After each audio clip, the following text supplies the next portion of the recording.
আজকের আমরা এই ভিডিওতে যে টপিকটার উপর আলোচনা করতে চলেছি সেটি হচ্ছে একটা এমন বিষয় যেখানে আজকে আমরা শুনবো আমাদের জীবনের গল্পটা, আমাদের জীবনটাকে কিভাবে আমি ঠাকুরমুখী করে তুলতে পারি,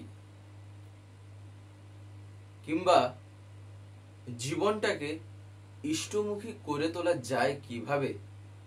আজকে আমরা সেই সম্বন্ধে এমন কিছু কিছু কথা জানার চেষ্টা করব বিভিন্ন রকম আঙ্গিকে, বিভিন্ন রকম দিক দিয়ে, যেখানে আমাদের জীবনটাই আরো ভরপুর হয়ে ওঠে। তাই এই কথাগুলি আমাদের প্রত্যেকের চরিত্রগত করা, শুধু শোনা না, চরিত্রগত করা কিন্তু একান্তই প্রয়োজন। তা না হলে আমি নিজে কিন্তু আমি ডেভেলপ করতে পারবো না। আমার নিজের ক্যারেক্টার, আমার সব যা কিছু কিন্তু উন্নতিমুখর হবে না, তাই না? তো যাই হোক, আজকের এই ভিডিওটা এবার আমি শুরু করব। শুরু করার আগে আপনাদের কাছে শুধু একটি কথাই অনুরোধ করছি, ভিডিওটিতে আপনারা সম্পূর্ণভাবে যুক্ত থাকার চেষ্টা করবেন। আশা করি দিলে আজকের এই যেই টপিকটি আপনারা দিলে নিঃসন্দেহেই বুঝতে পারবেন। শ্রী শ্রী ঠাকুর জীবনে তার প্রভাব, শ্রী শ্রী ঠাকুরকে ধরে আমার জীবনে হবেটা কি, এটা যখন একটা মানুষ প্র্যাকটিক্যালি যখন করে, তখন তার কাছে এই প্রশ্নের উত্তর আপনা থেকেই চলে আসে। কিভাবে আসে? তার কারণ দেখবেন, আমরা জীবনে যেরকম কর্মই করি না কেন, সেই কর্মের ফল কিন্তু আমরা পাই। এবারে কর্মটা যদি ভালো হয়, কর্মফলটাও ভালো হবে, আর কর্মটা যদি খারাপ হয় তাহলে ফলটাও তদনুপাতিকই হয়, তাই না? এবারে আমি ঠাকুরকে ধরে যেভাবে চলছি, তার বলা কথাগুলি আমি যেভাবে তিনি বলেছেন সেই অনুযায়ী যখন আমি পালন করব, ওখান থেকে যে ফলটা পাওয়ার কথা তা তো আমার জীবনে এসে জুটবেই। এটা তো অতি নিশ্চিত, তাই না? তাই সেক্ষেত্রে স্বাভাবিকভাবেই তার মনের প্রশ্নের যে একটা উত্তর, তখন সে আপনা থেকেই পেয়ে যায় যে ঠাকুর ধরলে জীবনে হয়টা কি। যেমন একটা কথা এই মুহূর্তে মনে পড়ছে, শ্রী শ্রী ঠাকুর একদিন বসে আছেন, সেই সময় ঠাকুর বিভিন্ন মানুষজনের সাথে কথা বলছিলেন। একটি মা এসে ঠাকুরকে জানান, ঠাকুর, আমার স্বামী কোনো মতেই দীক্ষা নিতে চায় না, কোনো মতেই মানে দীক্ষা নিয়ে আপনার কথাগুলিকে সে পালন করতে চাইছে না। আর শুধু আমার স্বামী বলেন যে ঠাকুরকে ধরলে কি আমার রোগ হবে না, আমার রোগ শোক জরা ব্যাধি দারিদ্রতা কিংবা মনের যে একটা এই অশান্তি হবে না। এই কথা যখন ঠাকুর শোনেন, শোনা মাত্রই ঠাকুর তখন বলছেন যে তোর স্বামী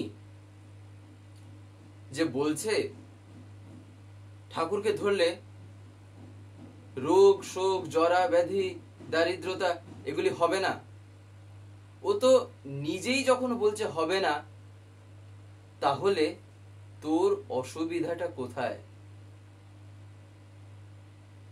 তার মানেটা কি? তার মানে আমার জীবনে এই সব যা কিছু, এগুলি তখন আপনা থেকেই কিন্তু কেন্দ্রায়িত হয়ে ওঠে, সুকেন্দ্রিক হয়ে ওঠে। এইখানে আমরা একটা জিনিস যেটা বুঝতে পারি না, তা কি? আমরা ভাবি হবে না মানে, আর বুঝি এখানে জীবনে রোগ হবে না, জীবনে কোনোদিন জরা ব্যাধি, এই যে মৃত্যু কিংবা বলতে পারেন আরো যা কিছু, এগুলি বুঝি জীবন আর এসে কোনোদিন জুটবে না। বাস্তবে ঠাকুর কি তা বলেছেন? ঠাকুর কি বলছেন? ঠাকুর বলছেন যে জীবনটাকে সুকেন্দ্রিক করে তোলো। আর এগুলো হচ্ছিল জীবনে এক একটা পরিস্থিতি, যে পরিস্থিতি দু রকম ভাবে এসে থাকে, অর্থাৎ একটা কর্মফলের দিক দিয়ে আরেকটা পরিবেশের দিক দিয়ে। এবারে এই দুদিক দিয়ে যে এসে থাকে, আমি যতটা এবারে সুকেন্দ্রিক হই ততটা কি হয়, এইগুলি আপনা থেকে আমার থেকে দূরে সরতে তখন থাকে। তাই এইগুলি যে আসবে না কিংবা এসে যে জুটবে না তা কিন্তু না, এগুলি আসা সত্ত্বেও আমি এগুলির দ্বারা প্রভাবিত হব না, এগুলি আমার কিছুই করতে পারবে না। তার কারণ আমার জীবনে আমার মালিক যিনি, তিনি হচ্ছেন সবচাইতে প্রথমে দাঁড়িয়ে আছেন, তিনি সবচাইতে আগে আমার জীবনে। তাই বাদবাকি জিনিসগুলি আমার জীবনে প্রবেশই করতে পারবে না, তারা ওই ঘরের দরজার সামনে থেকে এসে ফিরে চলে যাবে। তার মানেটা কি? তার মানে হচ্ছিল আমার ব্যক্তিত্বটা এমনই হওয়া চাই যেখানে ঠাকুরত্ব জেগেছে। এই যে ঠাকুরত্ব কথার অর্থটা কি? এই যে ঠাকুরত্ব, এই তয়ব মানে হচ্ছিল গুণ। এই কথাটা পরম পূজ্যপাদ শ্রী আচার্যদেব বলছেন যে এই তয়ব মানে হচ্ছিল গুণ। তার মানে ঠাকুরত্ব জাগা মানে ঠাকুরের গুণটা আমার মধ্যে জাগা। তার মানেটা কি? তার মানে হচ্ছিল আমি এই মুহূর্তে এই জায়গায় যে আছি, আমার ঠাকুর যদি এইখানটায় থাকতেন তিনি কি করতেন? সাপোজ দেখা গেল স্বামী স্ত্রী, স্বামী হিসাবে যদি ঠাকুর আমার জায়গায় থাকতেন তাহলে তিনি আমার স্ত্রীর প্রতি তিনি কেমন আচরণ করতেন? আমি ছেলে, ঠাকুর ছেলে হিসাবে যদি আমার মধ্যে থাকতেন বলতে তিনি তো আমার মধ্যে আছেনই, মানে আমার ঠাকুর যদি এই জায়গায় দাঁড়াতেন তাহলে তিনি তার বাবার সাথে কেমন আচরণ করতেন, তিনি তার মায়ের সাথে কেমন আচরণ করতেন। এইটাই হচ্ছিল ঠাকুরত্বটা আস্তে আস্তে নিজের মধ্যে জাগিয়ে তোলা, এইভাবেই হয়। তাই এই জীবনটা সম্পূর্ণরূপে সঁপে দেওয়া চাই তাতে। আর এটাই হচ্ছিল নিজের জীবনটাকে সুকেন্দ্রিক করে তোলা, ঠাকুরমুখী করে তোলা কিংবা ইষ্টমুখী করে তোলা। ইষ্টমুখী মানেই কি? ঠাকুরমুখী মানে কি? তার মানে ঠাকুরের মুখের দিকে তাকিয়ে বসে থাকা? তা তো না। ঠাকুরমুখী মানে আমার ঠাকুর যে কথাগুলি যেমন ভাবে বলেছেন সেই দিকটাকে আমি যখন ফলো করছি তখন আমি ঠাকুরমুখী হলাম। তখন ঠাকুরের কথা অনুযায়ী তখন আমার জীবনটা ওই দিকে যাচ্ছে। ঠাকুর যখন এই দিকে যাচ্ছেন আমিও সেই রাস্তা ধরে এই দিকে যাচ্ছি। আর তখনই কি হয়? তখনই ঘটে হচ্ছিল জীবনে বলতে পারেন সার্থকতা। তখনই জীবন সার্থক হয়। ঠাকুরের একটা জায়গায় বলছেন না যে একানুরক্তি, তীব্রতা ও ক্রমাগতিতেই জীবনের সৌন্দর্য ও সার্থকতা। মানে একের প্রতি আমার অনুরক্তি আছে, আমি সেই এক ছাড়ার কিছুই জানি না। আর আমি এটাই জানি যে সেই একের মধ্যে প্রত্যেকেই যে আছেন, তাই আমার একের প্রতি অনুরক্তি এলো। তারপরে কি? তীব্রতা আর ক্রমাগতি। তার মানে তীব্রতা মানে আমি সেখানে তীব্রতার সহিত আমি কোন রকম ভাবে আমি থামছি না, কোনো বাধা এসে আমার সেই জায়গায় কিন্তু স্টপ করতে পারছে না। আমার ঠাকুরের সাথে আমার সম্পর্ক, তাকে নিয়ে চলায় কেউ এসে আমাকে আটকাতে পারবে না। তীব্রতার সহিত আমি এগোবো, জীবনে স্পিডিলি এগোবো। আর ক্রমাগতি মানে ক্রমে ক্রমে যেখানে গতিটা আমার জীবনে আসছে, অর্থাৎ এক একটা স্টেপ আমি জীবনে এবারে এগোচ্ছি, ক্রমাগতি। তো এই তিনটে জিনিস যার মধ্যে, সেই কিন্তু ঠাকুর কি বলছেন না, সেখানেই সৌন্দর্য ও সার্থকতা। সৌন্দর্য ও সার্থকতা কেন? ঠাকুর তো শুধু সার্থকতা বলতে পারতেন। তার কারণ হচ্ছে হলো সৌন্দর্য, তার মানে এই তিনটে জিনিসের ভিতর দিয়ে বাস্তবে সার্থকতাটা যেটা আসে, সার্থকতাটা বাস্তবে একটা সুন্দর হয়ে সেক্ষেত্রে দেখা দেয়। ঠাকুরের একটা কথা আছে না, সুন্দরের সমাপন। তার মানে কোনো কাজ একজন করলো, সেই একই কাজ আরেকজনও করছে। এবার সেই কাজটা একজন যখন সুন্দরভাবে শেষ করে, তার বলতে পারেন যেমন ধরেন কোন একটা ঘর, সেটাকে ভালো মতন করে রং করা হচ্ছে, ঘরটাকে সুন্দর করে সাজিয়ে তোলা হচ্ছে। এবারে এই জিনিসটা দেখবেন একটা কথা বলে দেখে, ফিনিশিং টাচ। তার মানে কি? তার মানে ফাইনাল যে লুকআপ যেটা আসবে, তার জন্য যে জিনিসগুলি লাস্টে একদম করা দরকার, যাতে কি হয় আমি যতই কাজ করি না কেন, এবারে সেই জিনিসটা যদি না করা হয় তাহলে ঘরটা দেখতে ভালো লাগবে না শেষে। তাই ওই জিনিসটা কি করে না, সৌন্দর্যতাটা বাড়ায়। তো আমাদের জীবনের প্রত্যেকটা কর্ম যে আমি করছি, এই করারগুলির ভিতর দিয়েও সৌন্দর্যতাটা যদি না আসে, শুধু সার্থকই যদি আমি হই, তাহলে সেক্ষেত্রে কিন্তু সেটা দেখে না আমি নিজে না আলাদা কেউ সেটাকে দেখে তার ভালো লাগবে, তাই না? যেমন ধরেন আমি রান্না করছি, রান্না করা শেষ হয়ে গেল, রান্না করার পর রান্নাঘরটাকে একদম ছড়িয়ে ছিটিয়ে রেখেছি, বাসন কোসন ঠিক নেই, যেমন মানে যেমন তেমন একটা রেখে দিয়ে চলে এসেছি, কিন্তু আমি বলছি রান্না করা হয়ে গেছে। আরেকজন সেই জায়গায় দাঁড়িয়ে কি করছে না, রান্না করার পর রান্নাঘরটাকে গুছিয়ে দিয়ে, বাসন টাসন বলতে পারেন যেখানে যেমন ভাবে রাখার কথা সেরকম ভাবে রেখে দিয়ে রান্নাঘরটাকে পরিষ্কার করে এলো। দ্বিতীয় ব্যক্তি যে ওখানে যাবে, কিংবা সে নিজেও যখন সে সেখানে যাবে, তার নিজেরই তখন তৃপ্তি লাগবে। তাহলে দুজনেই তো কাজটা করেছিল, দুজনেই কাজের ভিতর দিয়ে সার্থকতা পেয়েছিল, কিন্তু সৌন্দর্যটা পেল কোথায়? দ্বিতীয় ব্যক্তিটা যে করেছে। কেন?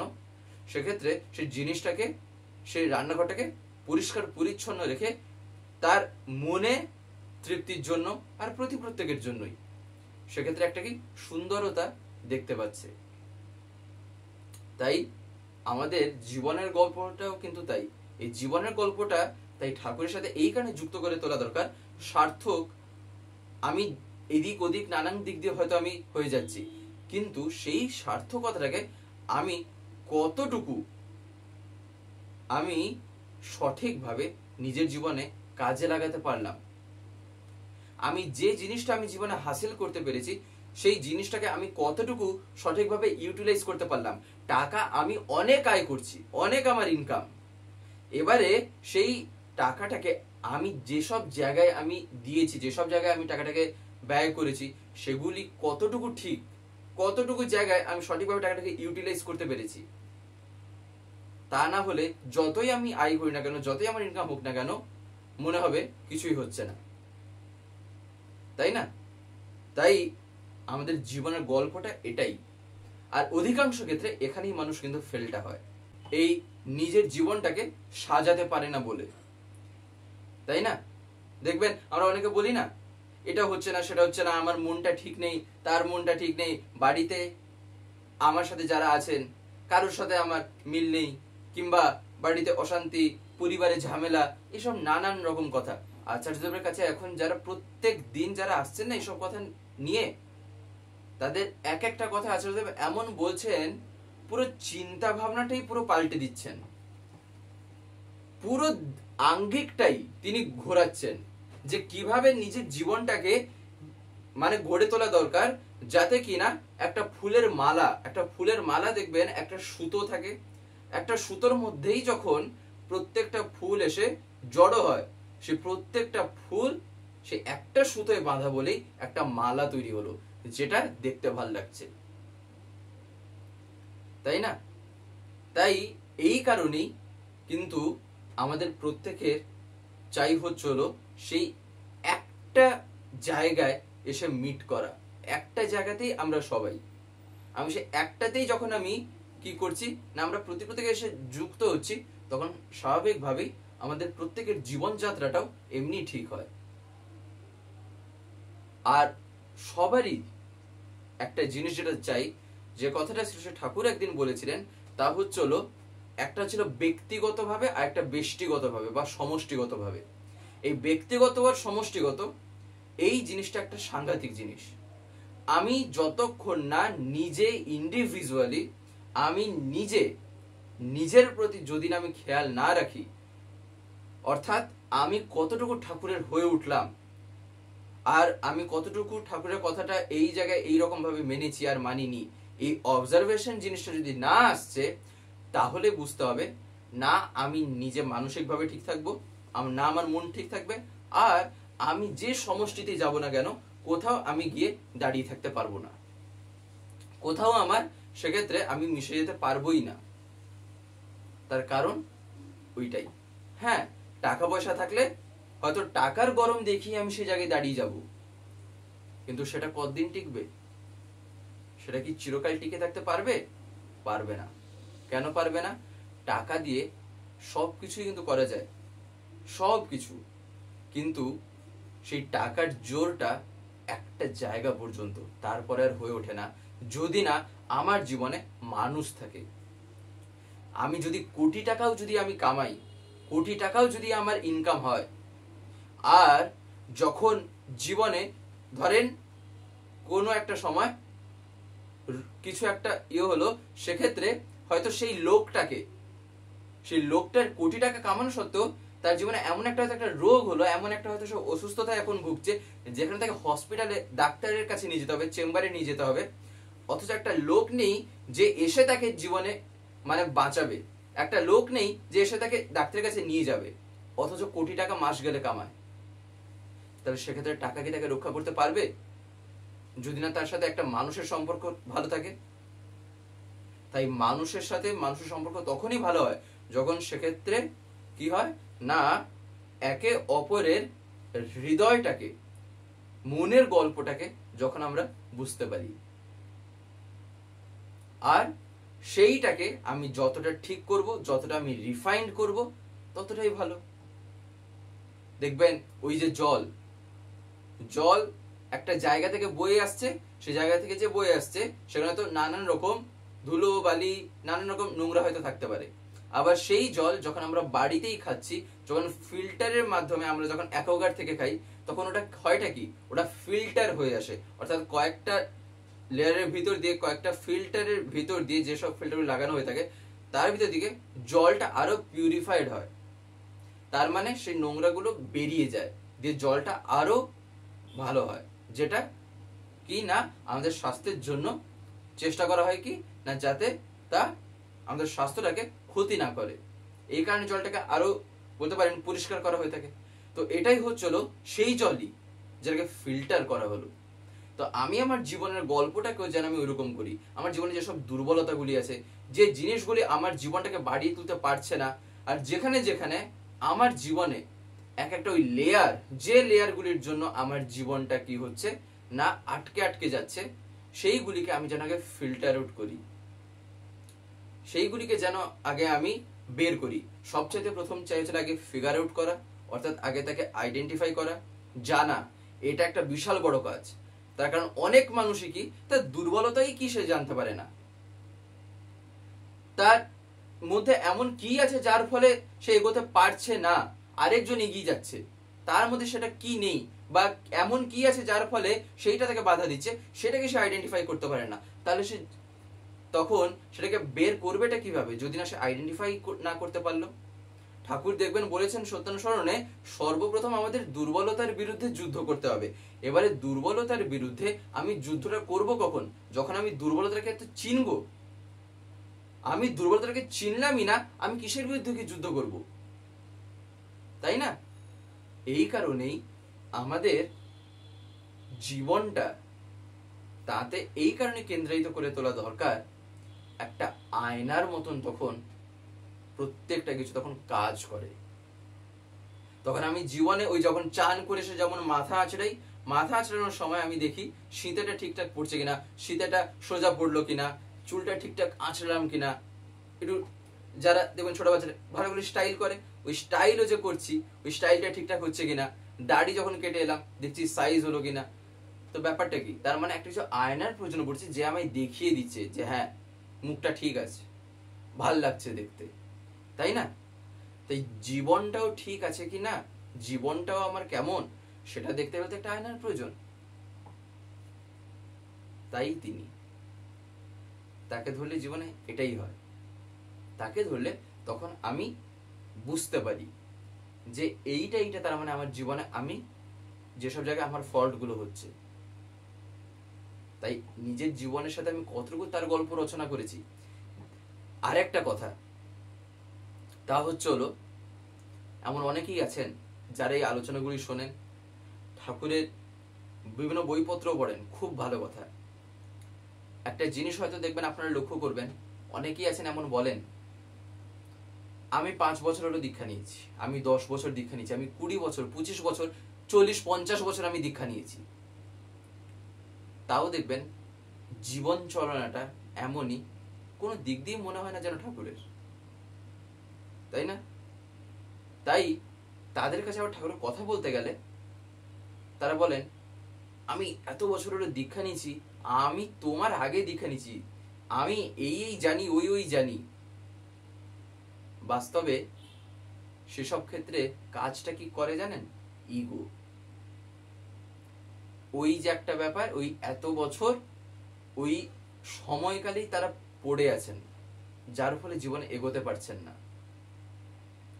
তাই সেক্ষেত্রে ওই ইগোটাই যতক্ষণ না গিয়ে ধাক্কাটা লাগছে, সেক্ষেত্রে তারা বুঝতে পারবেন না যে কি হচ্ছে আর কেন তিনি ওটাই কিছু করতে পারছেন না, কেন ঠাকুর ধরেও কিছু হচ্ছে না।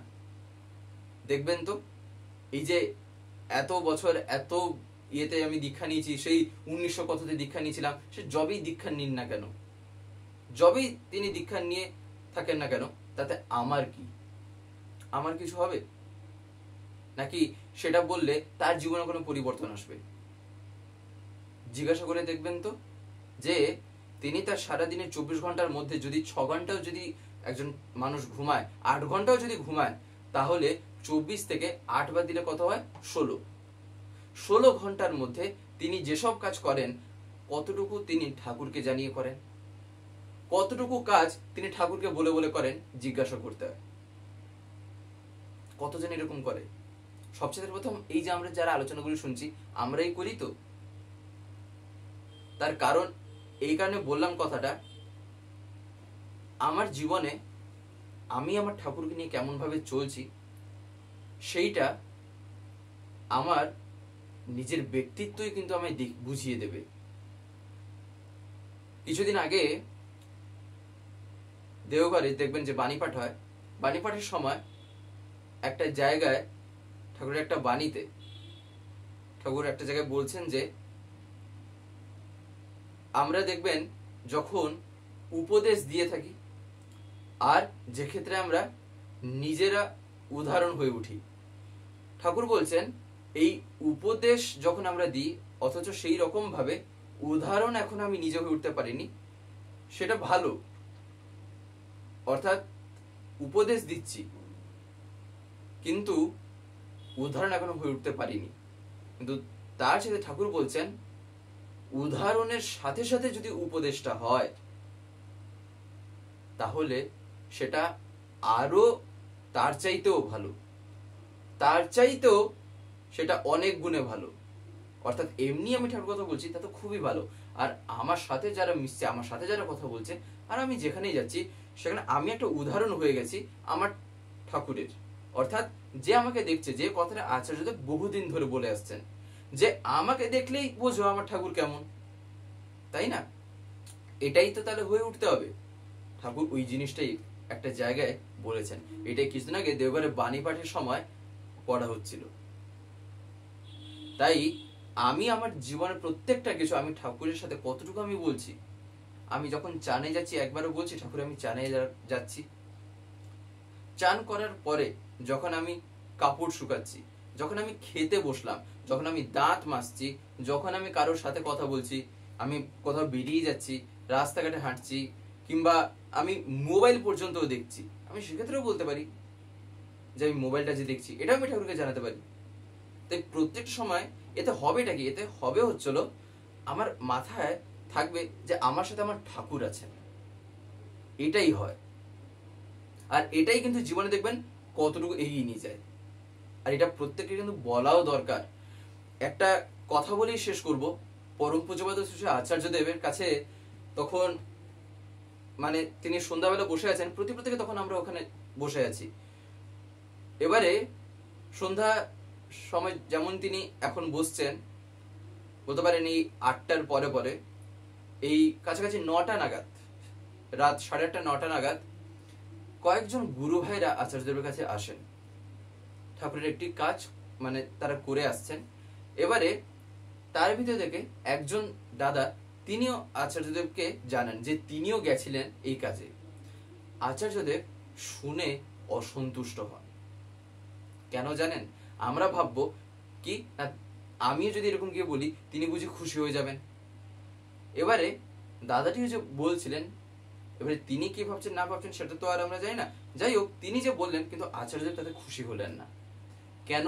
তার কারণ আচার্যদেব তখন বলছেন, কাজটি করতে যাওয়ার আগে সকালবেলা ওরা তিনজন আমার কাছে এসেছিল। ওরা তিনজন এসে আমার কাছে জানিয়ে গেছিল যে ওরা যাবে, কিন্তু আপনি তো তা জানাননি। কথাটি তিনি অসন্তুষ্ট হয়ে গম্ভীর ইয়েতে বলছেন, গম্ভীর ভাবে তিনি বলছেন, আপনি তো আমায় জানিয়ে যাননি। তখন পুরো পরিবেশ স্তব্ধ। তখন আচার্যদেব দিয়ে বলছেন যে পরের বার থেকে যেখানেই যাবেন, যেখানেই আপনি যাবেন, বলে যেন যান। তাহলে ভাবতে পারছেন যে তিনি বাস্তবে কে? আমি ভাবছি তিনি তাতে খুশি হবেন, আমিও গেছিলাম, আমি এবার এসে জানাবো, কিন্তু তিনি উল্টারও অসন্তুষ্ট হলেন। এবারে এই জিনিসটা আচার্যদেব বললেনই বা কেন? তার কারণ কিছু না কিছু তো একটা তার প্রতি আমারও আছে। তার মানে ওটা কি? ওটা ভালোবাসা। আর তিনি আমায়, আমার চাইতেও বেশি তিনি আমায় ভালোবাসছেন, যার ফলে তিনি এই কথাটি বলছেন যে আমাকে জানিয়ে তো যাবেন, পরের বার থেকে যেন এই ভুলটা না হয়। তাহলে ভাবেন তিনি যে বাস্তবে কে। ঠাকুর ধরে চলা যেমনটা সহজ তেমনটাই জটিল। আমি কি বানাচ্ছি সেটা আমার উপরেই নির্ভর করছে, তাই নয় কি? তো যাই হোক, আজকের এই ভিডিওটা এবারে আমি এখানে শেষ করবো। শেষ করে আপনাদের কাছে একটি কথা বলবো, যদি আজকের এই ভিডিওটি আপনাদের ভালো লাগে থাকে তাহলে একটি লাইক করে দেবেন, সবার ভিডিও শেয়ার করে দেবেন, কেমন লাগলো নিচে একটি কমেন্টে লিখে জানাবেন। আর যদি চ্যানেলটিকে এখনো সাবস্ক্রাইব করে না থাকেন তাহলে অতি অবশ্যই চ্যানেলটিকে সাবস্ক্রাইব করে পাশে বেল আইকন প্রেস করে অল করে রাখতে একেবারেই ভুলবেন না। আর এরকম বিভিন্ন নতুন এবং ইন্টারেস্টিং ভিডিও সবার আগে পাওয়ার জন্য। জয় গুরু, বন্দে পুরুষোত্তম।